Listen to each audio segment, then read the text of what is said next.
what's your philosophy of why you believe in term limits or don't believe in them, and elaborate some on that philosophy. And of course, Les, you'll have a chance to elaborate a little more, and how again that relates into the Congress that we have right now that has seniority, Congress that if you term limit yourself, we saw in '94 from my own personal experience, and for those of you who don't know, I'm an advocate of term limits. I sponsor 2 initiatives that got on the ballot in the state of Mississippi you got to vote on.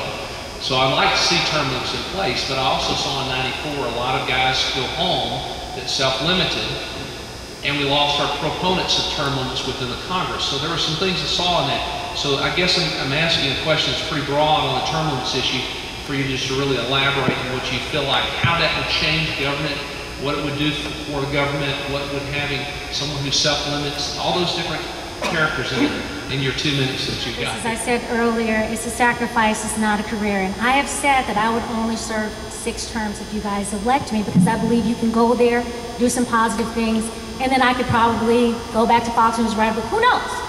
At the end of the day, we have seen career politicians, some in Jackson, Mississippi, some in Washington, D.C., who have run amok. But you had some people also, Michael, in the 104th Congress that did term limit themselves, that were great members of Congress, but they had to leave. And then we got Charlie Rangel over the Ways and Means Committee.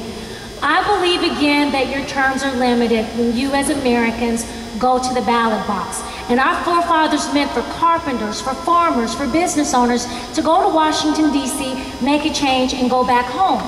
And so I don't want to make a commitment to do term limits, because I want you to do your job and keep us in check, because you're the boss. If we're elected to represent you, we work for you. And as a small business owner myself, if I had employees that did not do well, they would get a 6-month evaluation. If they didn't do right by me, then I would give them another chance. And at the end of the day, after the additional 6 months, what would I do? If they did not approve, I would fire them.